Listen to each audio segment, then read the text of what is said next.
Assalamualaikum warahmatullahi wabarakatuh. Waalaikumsalam warahmatullahi wabarakatuh. Alhamdulillah rabbil alamin. Wassalatu wassalamu ala asrofil anbiya'i wal mursalin wa ala alihi wa sahbihi wa sallam ajma'in, amma ba'd.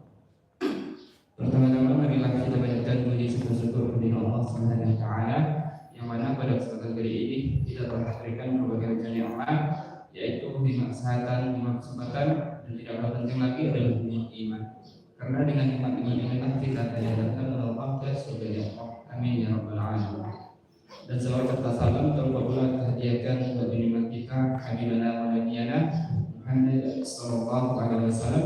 Allahumma salli kalimah Allahumma salli ala Muhammad wa ala ali Muhammad. Yang saya hormati Nenek Mama, Alim Ulama, Mulando, dan saya hormati Ketua Masjid Temperat beserta jajarannya, dan bapak-bapak, ibu-ibu yang saya muliakan. Sebelum saya menjelaskan apa tujuan kami masuk ke negara sini, ada baiknya kami memperkenalkan diri dulu. Kenalkan, nama Anda Yogi bersama rekan Anda Faras. Kami dari Badan Wakaf Al-Quran. Sebelumnya mungkin udah pernah berwakaf Quran ke sini ya, Pak? Bu? Sudah, tapi belum ada bantuan lagi. Ya, bantuan di Badan Wakaf ini belum ada kami terima. Wakaf Al-Quran. Iya. Ya. Wakaf Al-Quran kan ada dulu. Ada orang namanya. Bisa dulu. Jadi Karena dipaksakan sudah. Ya. ini Bapak Ibu sekalian, kami dari Badan Wakaf Quran ini Badan Wakaf Quran ini telah berdiri sejak tahun 2005 di Jakarta Timur dan telah mendapatkan legalitas hukum yayasan dan penurunan pada tahun 2021. Jadi Badan Wakaf Quran ini sudah resmi terdaftar di negara Indonesia, dan Badan Wakaf Quran ini mempunyai 8 program di seluruh Indonesia. Salah satu programnya itu wakaf Quran pembinaan, dan kedua itu wakaf pesantren Salim Kaum. Jadi wakaf Quran pembinaan ini sebenarnya kita mewakafkan Al-Quran Pak untuk di daerah tujuan kita. Pertama itu di daerah Pelosok Negeri, yang berada di daerah Mentawai, Juang, Pemerintahan Selatan, Pasaman Barat. Jadi di pelosok negeri kita mewakafkan Al-Quran sekaligus melakukan pembinaan. Mungkin di masjid ini juga butuh Al-Quran. Insyaallah nanti kami akan usahakan mungkin kami mendistribusikan Al-Quran itu di bulan September, Pak. Jadi kenapa pada waktu kami ini sangat kental sekali ingin menjalankan wakaf Al-Quran dan pembinaan, bahwasanya kita dapat data dari Institut Ilmu Quran Jakarta bahwa buta aksara Quran di Indonesia itu sudah mencapai 72% buta aksara Quran. Jadi lebih dari separuh rakyat Muslim Indonesia itu tidak bisa membaca Al-Quran. Dan ditambah lagi dengan kebutuhan mushaf Al-Quran di Indonesia itu totalnya mencapai 6 juta mushaf Al-Quran. Sedangkan Kementerian Agama kita hanya satu menyanggupi 1.500.000 mushaf Al-Quran pada tahunnya. Jadi terdapat kekosongan mushaf Al-Quran sekitar 4 juta, lebih kurang 4 juta mushaf Al-Quran lagi untuk disalurkan di seluruh Indonesia pada tahunnya. Dan juga kita di Sumatera Barat ini, Bapak Ibu sekalian, di Al-Quran ini kan ada petunjuk petunjuk hidup manusia. Apalagi kita untuk memahami Al-Quran, cuma kita membaca aja banyak yang tidak bisa, tidak pandai. Apa yang terjadi setelah itu? Kalau kita jauh daripada kita Al-Quran, Bapak Ibu sekalian, bahwa di Sumatera Barat ini LGBT, tahu Pak, LGBT itu sudah mencapai 15.000 jiwa dari Sumatera Barat. Dan ditambah lagi dengan narkoba, judi online, jadi banyak kemaksiatan terjadi. Kalau kita jauh daripada hidup kita, jauh dari aturan hidup. Dan terus jadi kami di Badan Wakaf Quran ini, Bapak Ibu sekalian, sebenarnya kami mengajak Bapak Ibu untuk mewakaf Al-Quran untuk disalurkan ke pelosok sendiri yang ada di seluruh Indonesia, terutama di Sumatera Barat. Jadi kita wakaf Al-Quran sebelumkan pembinaan Islam. Untuk mempersingkatkan waktu, jadi brosur untuk ajakan Bapak Ibu sekalian. Bagi Bapak Ibu yang ingin ikut serta mewakaf Al-Quran, boleh mungkin isi amplop di dalam amplopnya. Itu kan sekarang ajakan untuk Pak Bu.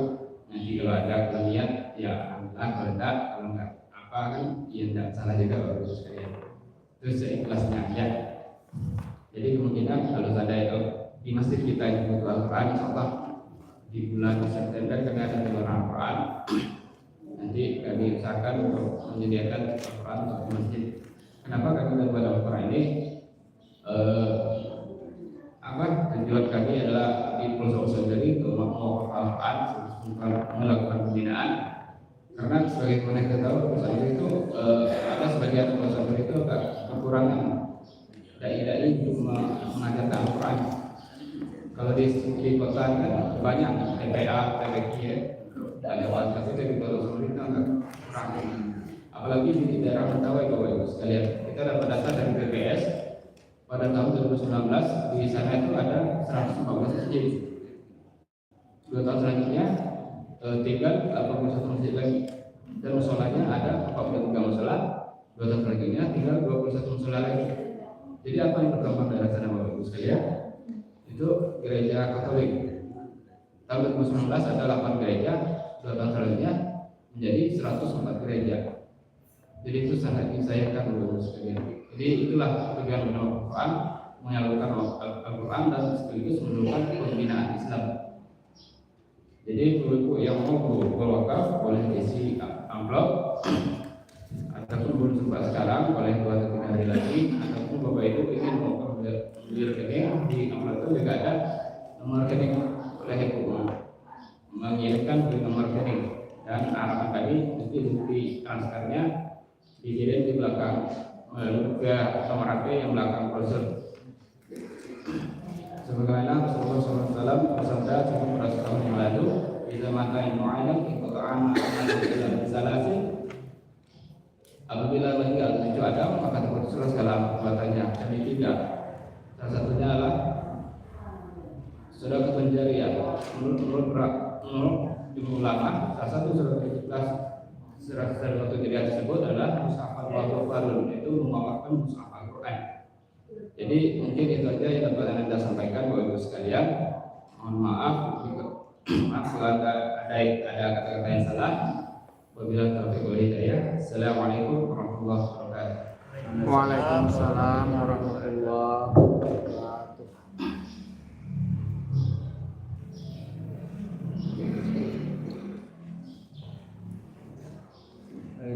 Ya, tidak langsung.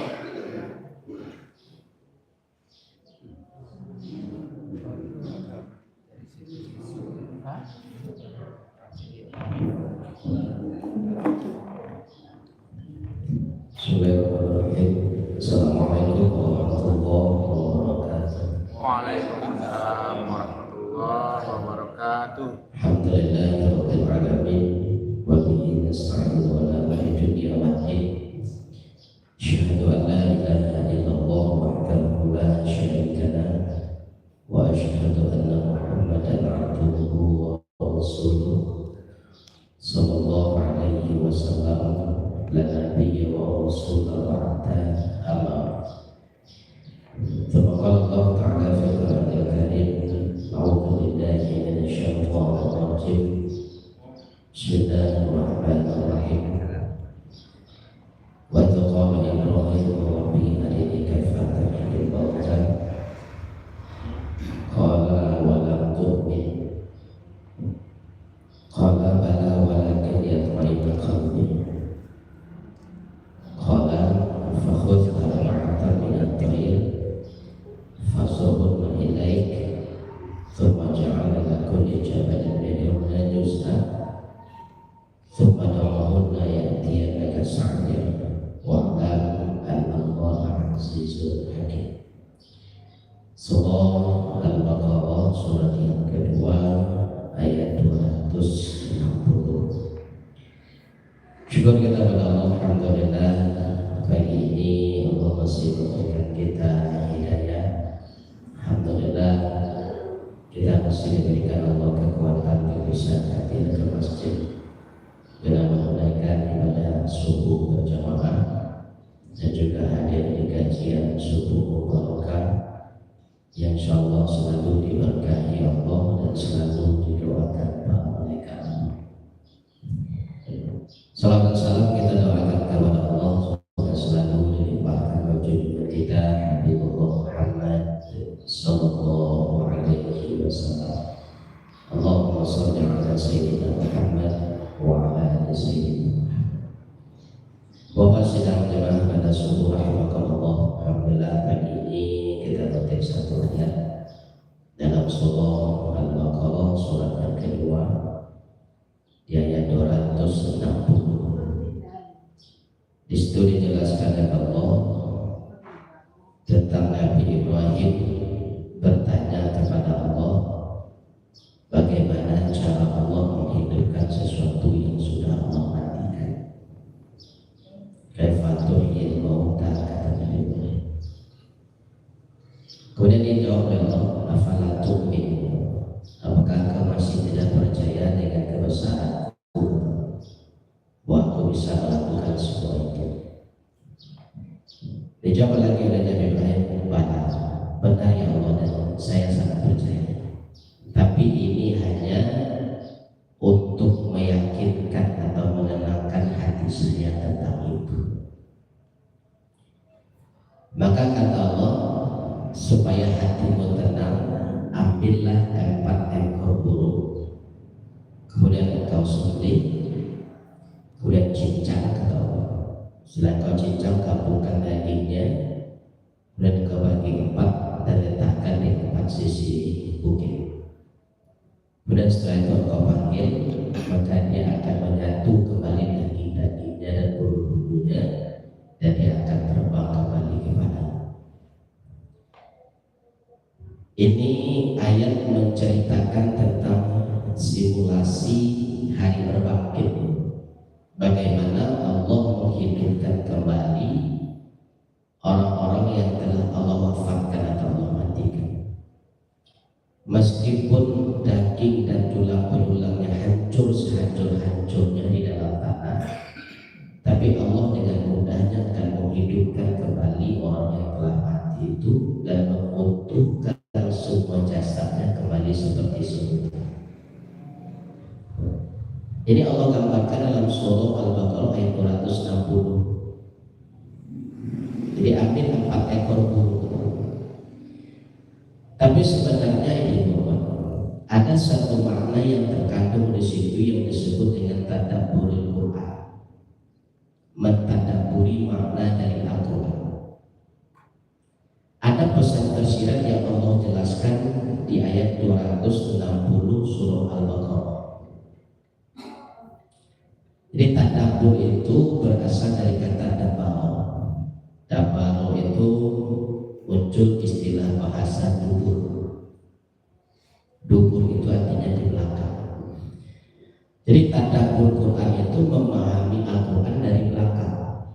Artinya memahami penafsiran Al-Quran tidak hanya sekedar penafsiran di depan. Kalau penafsiran di depan itu sama seperti kita baca di terjemahan Al-Quran. Apa yang kita bacakan terjemahannya itulah pemahaman Al-Quran dari depan.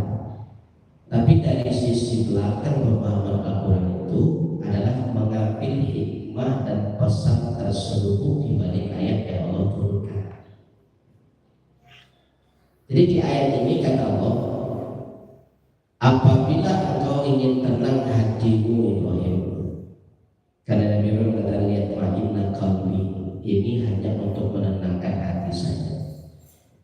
Maka kata Allah, kalau ingin hatimu tenang, maka ambillah 4 ekor burung, kemudian sembelih dan cincang. Ternyata itu 4 ekor burung yang Allah perintahkan kepada Nabi Ibrahim itu dijelaskan oleh Rasulullah dalam hadis dari Abu Daud. Diriwayatkan Abu Daud, ternyata 4 ekor burung itu sudah Allah tentukan ke Nabi Ibrahim. Ya artinya ambil 4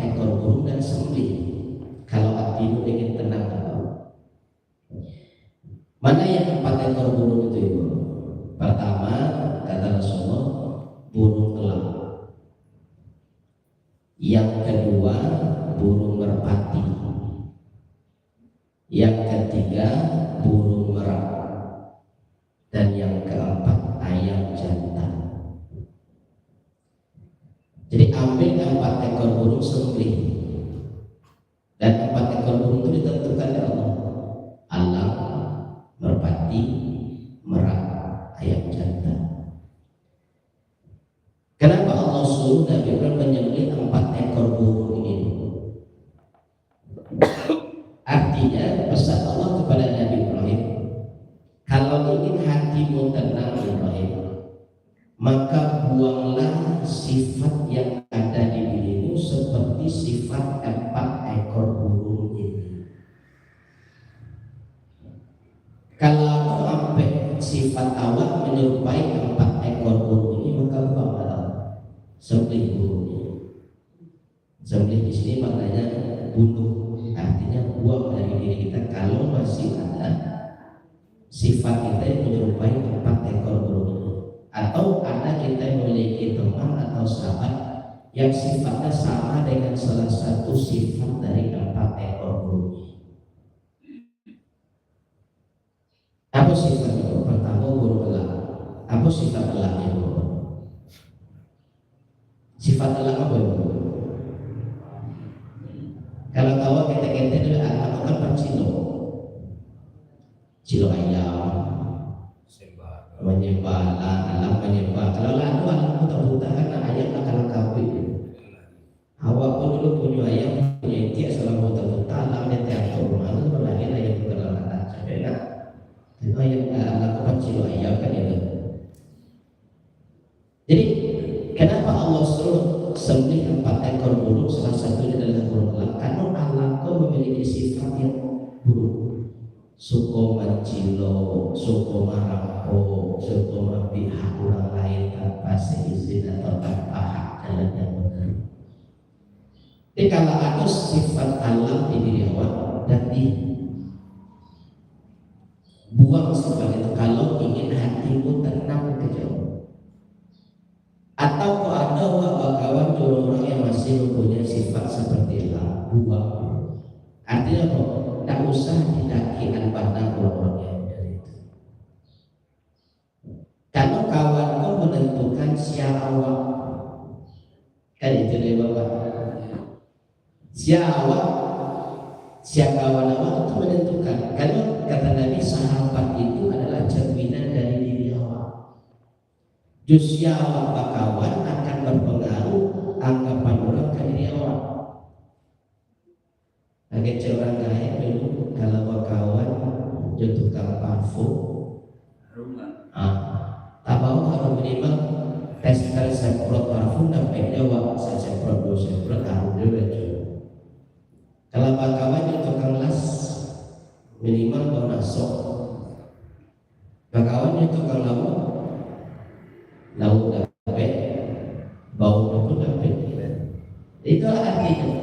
Kita bukan mendiskriminasikan pekerjaan Rasulullah, tapi ini pengibaratan kata Rasulullah, siapa sahabatmu maka itulah diri.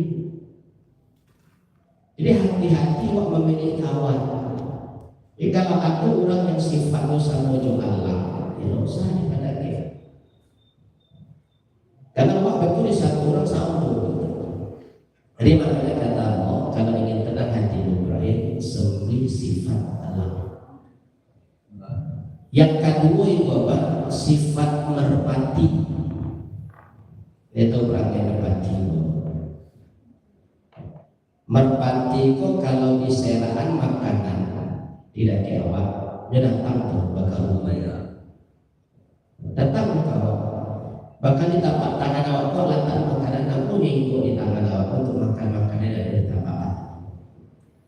Tapi begitu makanan itu habis, ini lari. Itu sifat merpati.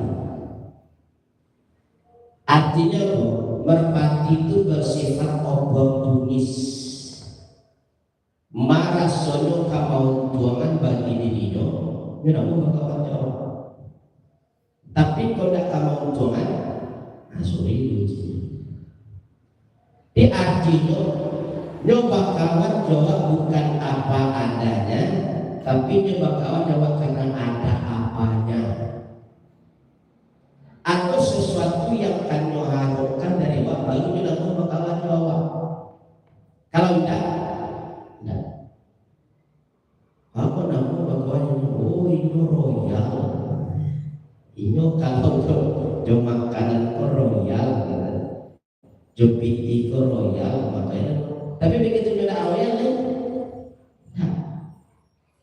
di artinya sifat merpati itu orang yang hanya memanfaatkan seseorang demi keuntungan pribadinya. Kalau tidak menguntungkan apa baginya lewat, nah anakmu dia bakawan. Jadi orang-orang yang bersifat seperti merpati ini adalah orang yang hanya memanfaatkan orang lain untuk keuntungannya sudah. Ketika awak sedang di atas, ini mendaki awak. Tapi ketika awak sampai bawah, ini macam. Artinya sahabat seperti itu tidak akan menguntungkan dalam pertemanan. Dia hanya akan memanfaatkan kita sampai kita tandai dan tandai yang lainnya. Itu merpati. Jadi dia hanya akan mendekat ketika ada makanan. Begitu makanan tadi habis, merpati akan awal lagi. Jadi kalau ada orang yang bersifat merpati, kalau saja daripada dia benar, hanya akan mencari keuntungan dalam diri. Artinya boleh orang masuk partai KP, itu partai KP, kancang KP lain. Asal beda-beda yang buat itu apa dia tidak. Itu maka kawan kau di hati gitu. Awak kadang ada yang akan tanding dari kawan di bawah, ada yang akan habis dari kawan. Begitu awak tanding habis dihilang saja. Tapi kalau nampak kawan sebenarnya di saat awak tak ada tetap kawan itu baru kawan yang menolong kawan itu. Jadi kalau ada Rasulullah selalu ada kawan-kawan awak yang sifatnya seperti merpati dan biru. Tapi orang dan biru perangai, orang dan biru pengaruh jauhi. Dan kalaupun awak yang masih ada sifat seperti merpati, buang. Karena kalau masih ada sifat-sifat itu di diri awak, maka awak akan tanah. Kayak Nabi Ibrahim dikatakan Allah, kalau ingin hatimu tenang Ibrahim, sembunyi sifat-sifat yang ada di dirimu. Ya, jadi kawan awak menentukan itu. Dulu sahabat pernah bertanya ke Rasulullah, ya Rasulullah, aku paham si A itu ingin menjadi menantu, tapi aku tak tahu si A itu, tak tahu bahan. Dan Pak menyelidiki si A itu, aku tak bisa. Kejadian jadi si sahabat akrab. Oh misalnya sahabat akrabnya si B, cari seorang si B itu gitu. Pelajari tingkah pola tabiat dan kultural dari si B, maka insya Allah si A itu tak akan jauh beda dengan si B. Coba ya tengok. Jadi kalau nak tahu bahasa sifat awak, jadi sahabat awak, usia awak bakawan. Berarti awak dianggap sama, minimal akan mendekati sama.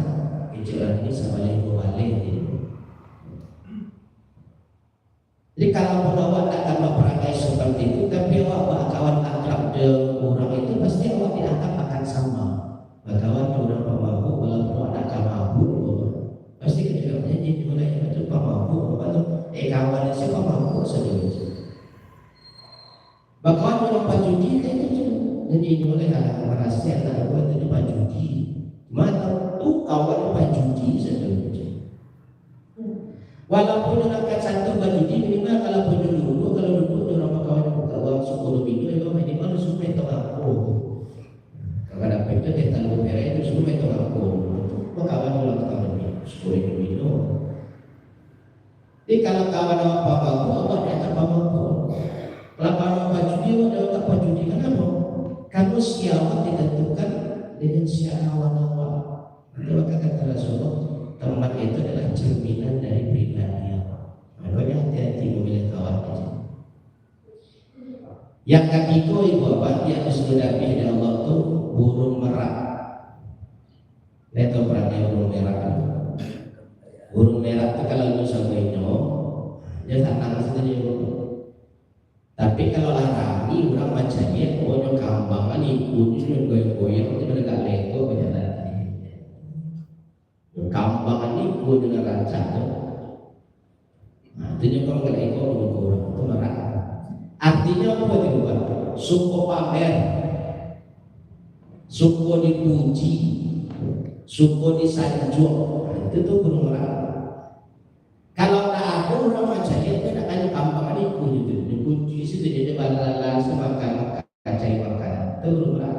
Tapi kalau larami orang apa itu, dia baladi malaiku kampangan itu juga goyang. Itu burung merah. Dia artinya kalau ada sifat kawan awak yang seperti burung merah, jauhi. Kenapa? Awak kapan surang dengan apapun yang dilakukan, awak harus memujinya. Apapun yang nyebabin, awak harus menyanjungnya. Awak harus membangga-banggakannya di negara. Kalau enggak, tinggal ada itu. Karena orang-orang itu hanya butuh perhatian, hanya butuh sanjungan, hanya butuh pujian. Apalagi ini di dunia sosial media, ini bapak satu ini pamer-pamer dan cukup lawak kalau enggak like statusnya atau video, teleponnya mana satu like, mana satu komen, mana satu subscribe. Apa yang paling tak adanya? Karena dia hanya butuh itu. Berteman pun dia hanya butuh teman itu untuk menyanjungnya, memuji-mujinya dan membanggakan. Nah orang-orang yang model itu jadi tak sulam dulu. Sempat nah itu orang menyanjungnya ada apa gitu. Nah itu orang memuji-muji itu lagi. Ada guru gitu. Karena hidupnya akan dihabiskan hanya untuk mendapatkan pujian dan sanjungan serta kebanggaan dari orang lain. Kalau tidak akan dia melakukan sesuatu kalau tidak mendapatkan pujian. Nah orang-orang yang seperti ini kata Rasulullah amalnya akan menjadi debu. Jadi nanti di akhirat ini amalan Allah itu akan disidang dengan dua sidang. Ada yang sidang terbuka, ada yang sidang tertutup. Misalnya pengadilan awak kalau disuruh sidang terbuka untuk umum, berarti awak boleh menjadi, awak boleh menonton, awak boleh mendengar. Tapi kalau sudah dikatakan lagi sidangnya tertutup untuk umum, berarti yang boleh datang itu hanya orang-orang tertentu. Nah di akhirat pun nanti ibu apa? Sidang amalan awakku boleh. Ada sidang yang terbuka, ada sidang yang tertutup. Kalau sidang Allah buka, sidang terbuka, berarti semua orang-orang tertentu di sidang wajah Allah dibuka dan nanti sebelah karawat sampai orang-orang ramai terganggu. Maka orang tetangga di sebelah kaman tui. Silakan semua tuntutan akan dibukakan. Yang kedua waktu ujian waktu itu aku dulu di bawah ujiannya ya Allah di mana duduk di situ aku di bawah ujiannya terus itu dibuktikan terbukti diambil amal awak dan ke orang yang uji. Nah selesai jalan lanjut yang kedua atau kasusnya aku difitnahnya sampai tak tanang itu ya aku sampai tak selesai kehidupan aku rusak aku hidup keluarga masyarakat dengan fitnah. Dibuktikan terbukti dari amalan dari itu. Selesai. Yang ketiga kasus seperti itu. Ampun di bantuan dulu duduk sana baca-baca, bawa duduk sana baca-baca, bawa keluar. Dibuktikan dari itu nanti sedang terbuka. Semua orang akan yang hadir di situ akan boleh menuntut haknya karena dulu dizalimi ketika ini. Itu sidang terbuka dan tidak akan Allah berikan.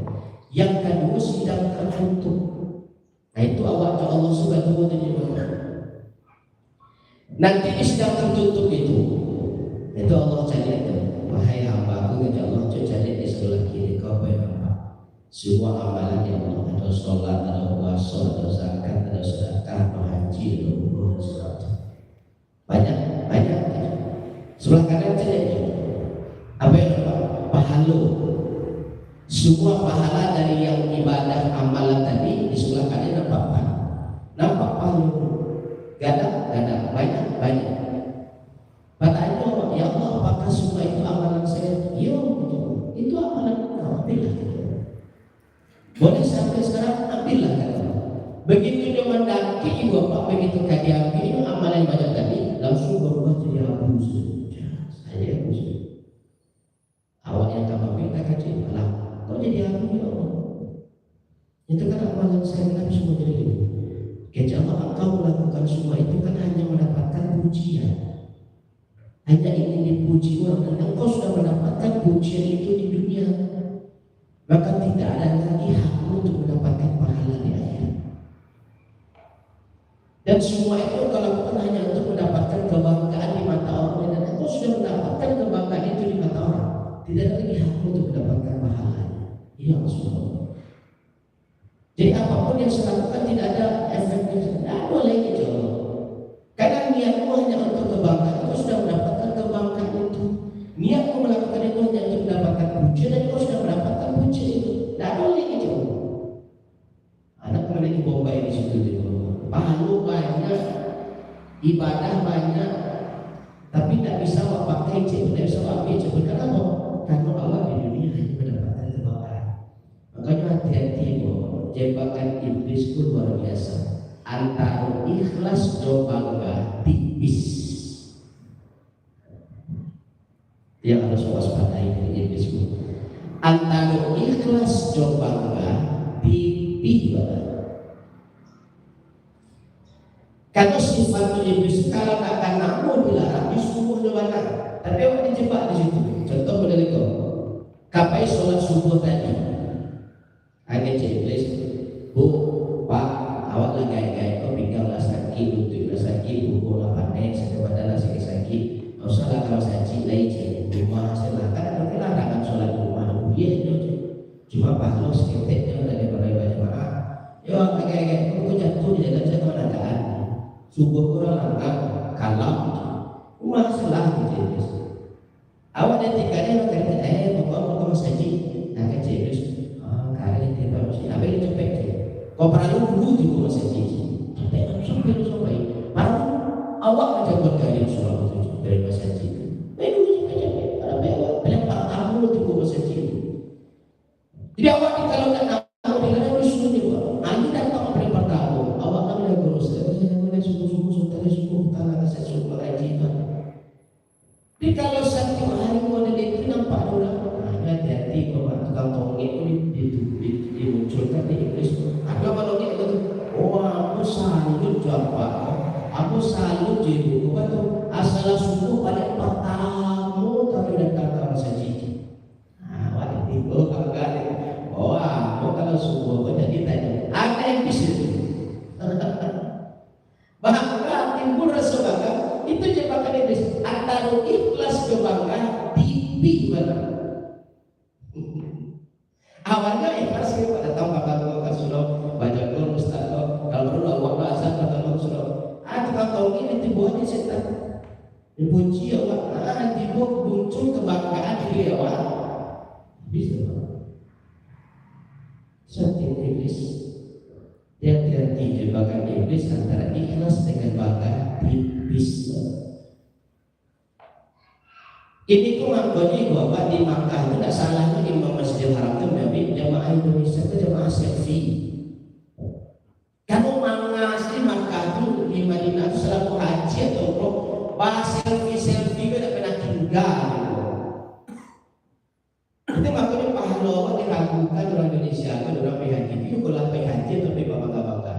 Kalau sedang tawaf, bapak sampai tongsis itu begitu sepanjang dalam.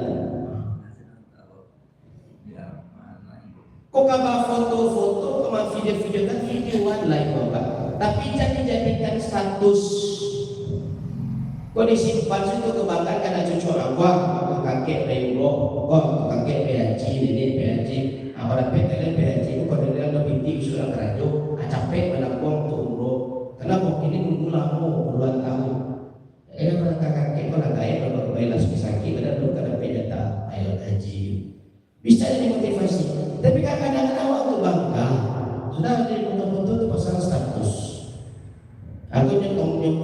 kalau kantong kita maka habis dipuji orang pada gampang itu adalah habis baru.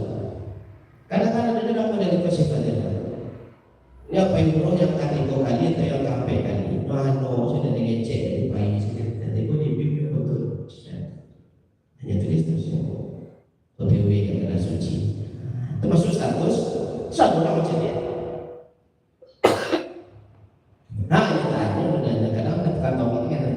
Patang apa orang pulang pulang ini. Oh iyo kayak kape ibu saya beli habis itu. Aja bayangkan Santiago setan itu menjembat antara ikhlas dan bangga. Maka mana itu dalam sifat membanggakan ibadah itu dilarang Allah dalam surah Al-Baqarah yang 2021 hati-hati. Atau maka keji Allah kalau ingin tanam hati kau Ibrahim, tapi sifat merah yang ada di diri kau. Jadi kalau ada sifat merah itu kau hadapi saja. Jangan suka dipuji dan suka dikatakan karena habis malu. Jadi aku bisa ayat terakhir kepada Allah tapi ayat jantan itu pakai jantan yang jantan kau sampai begitu dengan keren-kerennya. Kalau ini sukunya kajian ini kalau kata kau bujuk tentang jambu bujuk tentang perawi kajian kalau ayat jantan itu suku sampai dapat kalau dapat apa kali yang bertimbul nyobijan yang perkosaan sudah itu bukan yang penjaga punya sanda mengkambangkan kapal itu membuku sekali-kali ya udah itu nah ya pak kalau jantan pak mengajar bertimbul mengajar sampai dapat kapas itu kaca jadi mulai yang bertimbul kata pagunya kaca akan diatur itu yang kaca sampai dapat ini bijaknya perkosaan dan itu berbuku sekali-kali. Artinya itu apa? Orang yang bangga ketika berbuat dosa. Dia berbuat maksiat, berbuat dosa, bukannya menyesal, bukannya istighfar, tapi malah bangga mencari Tuhan orang. Nah, itu yang datang. Dia ketika berbuat dosa, bukannya menyesal, tapi bangga. Jadi lagi ini di media sosial itu perbuatan maksiat, perbuatan dosa tercela itu di video orang ini diviralkan itu. Tujuannya apa? Untuk kebanggaan. Bangga juga biar dosa. Kalau dulu apa dia bangga koma tangannya gede-gede itu. Ama-ama waktu kalau lah baca kak itu baca itu kau dari mana? Dari rumah syalu mengatu aku hanya yang nyai coba kita kenyang ini melawan kamu. Tak suku-suku beda mado kata-kata aja.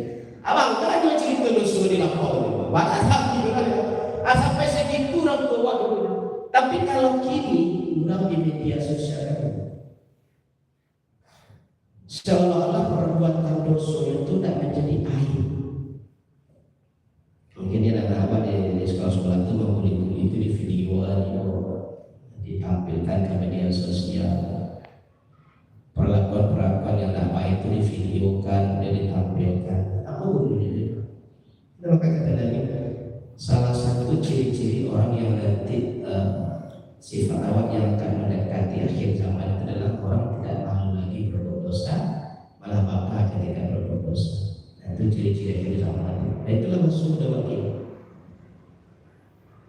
Diviralkan di media sosial perbuatan dosa itu menganiaya orang. Yang menangani orang yang hari-hari udah bangga aja pada ditontonkan diputarkan diviralkan.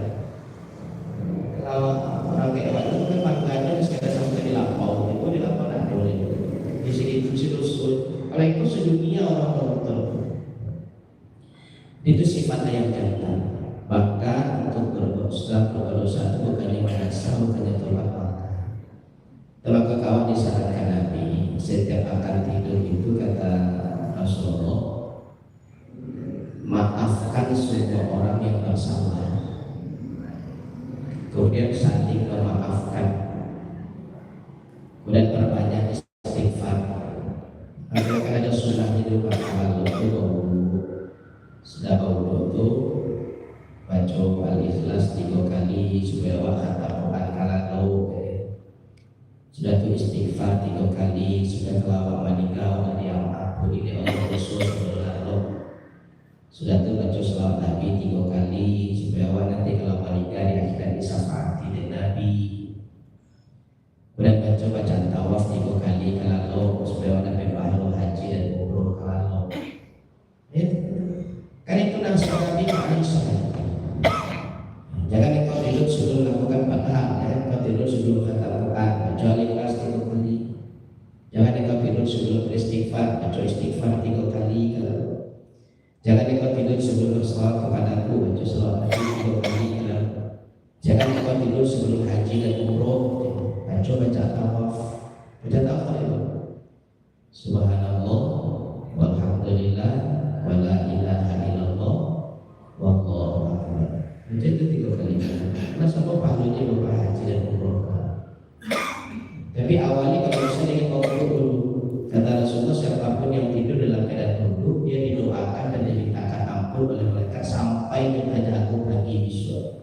Di sepanjang lalu doa didoakan dan dimintakan ampun oleh malaikat. Nah sudah itu kecil Nabi baca ayat kursi 1 kali. Kita awal tadi la firasika fakor ayat kursi, fala yakroban syaitan al-muslim. Yang baca ayat kursi sekali kalau tidak akan didekati dari setan sampai pagi. Ya, di setan akan mendaki sampai ke kamu sebenarnya. Nah itu tuh anti santet, nanti dojo, nanti tinggal dan segala macam. Karena kamu ingin tinggal itu setan kalau baca ayat kursi lalu tidak berani mendaki sampai aku. Nah, itu kan sudah ada. Itu makanya kalau ini bapak banyak istighfar, mungkin ada lidah awak menyinggung orang, ada lidah awak terpleset, membanggakan amalan awak, tapi beku habis pahala sampai istighfar itu. Kalau tadi jadi kalau istighfar, saling memaafkan dan maafkan semua orang yang bersalah. Di komandingan mana awak bisa orang atau berujung-ujung dia. Nah itu. Jadi ketika Allah perintahkan sempit 4 ekor burung itu ternyata ditentukan oleh Allah, dijelaskan oleh Nabi dalam hadis riwayat Abu Dawud. Ternyata burung yang dimaksud 4 kata Allah adalah elang, merpati, merah, dan ayam jantan. Jadi maksudnya kalau ingin hatimu tenang, sembelih 4 ekor burung ini, maknanya buang semua sifat-sifat yang ada di 4 ekor burung itu. Kalau awak ingin tenang dan kok ada awak bakawan orang yang sama sifatnya juga sampai di kubur betullah pertemanan itu jangan diakrabkan, dijauhkan, dijaga jarak supaya silaturahim tetap jalan tapi tidak perlu diakrabkan. Kalau itu akan merugikan diri awak dan membuat awak akan tenang. Baik Bapak Ibu yang sudah meninggalkan, ini makna tadabbur dari firman Allah surah Al-Baqarah ayat 260. Meskipun ayat itu menceritakan simulasi tentang hari berbangkit yang diminta oleh Nabi Ibrahim kepada Allah, tapi ada tadabbur di balik ayat itu ketika Allah perintahkan untuk menenangkan hatimu, maka sembelihlah 4 ekor burung. Baik Bapak, kita cukupkan, mudah-mudahan ada manfaatnya. Kita tutup dengan doa kafaratul majlis. Subhanaka Allahumma wa bihamdika asyhadu an la ilaha illa anta astaghfiruka wa atubu ilaik. Bila taufiq wal hidayah. Assalamualaikum warahmatullahi wabarakatuh. Waalaikumsalam warahmatullahi wabarakatuh.